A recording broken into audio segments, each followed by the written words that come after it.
একের পর এক সরকারি জমি বিক্রি আসানসোলে আমরা সেই খবর দেখিয়েছিলাম এবং তারপর প্রশাসনিক পদক্ষেপ আমরা সেই খবরও দেখিয়েছি। আর সেই প্রশাসনিক পদক্ষেপ পাঁচিল ভেঙে দেওয়া হয়েছে, তারই সঙ্গে একজন গ্রেপ্তার। সরকারি জমি বিক্রি করা হচ্ছিল, গ্রেপ্তার একজন।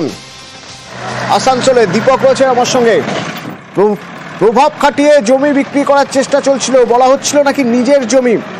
নীরজ কুমার সিং কে নীরজ কুমার সিং? দীপক, নীরজ কুমার সিং এর বিরুদ্ধে যে অভিযোগ আছে, এই আসানসোলের হীরাপুর থানা এলাকার নরসিংবাঁধ এলাকার যে নরসিংবাঁধ মৌজার যে রেকর্ড আছে বা তথ্য আছে জমির, ভূমি ও ভূমি রাজস্ব দপ্তরের কাছে, সেই তথ্য পর্যাপ্ত পরিমাণে নেই। কোনটা সরকারি জমি খাস জায়গা, কোনটা ব্যক্তিগত জমি, এই লাভ তুলেছে নীরজ সিং।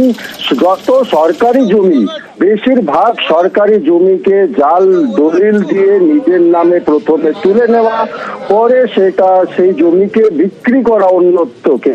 শুধু এই সরকারি খাস জমিকে নিজের নামে তুলে নিয়ে বিক্রি করা নয়, বার্নপুর ইস্কো কারখানারও বেশ কিছু জমি বার্নপুর ইস্কো কারখানার এক শ্রেণীর অফিসারকে টাকা দিয়ে নিজেদের নামে করে নেওয়া, রেলের জমিকে ঠিক একইভাবে রেলের অফিসারদেরকে টাকা দিয়ে নিজের নামে করে বন্যত্ব বিক্রি করতে যাচ্ছিল। এই নীরজ সিং এর বিরুদ্ধে এমনই অভিযোগ। দীর্ঘদিন ধরে এই নীরজ সিং এর সন্ধান চালাচ্ছিল হীরাপুর থানার পুলিশ। শেষমেশ পুলিশের জালে ধরা পড়ল নীরজ সিং।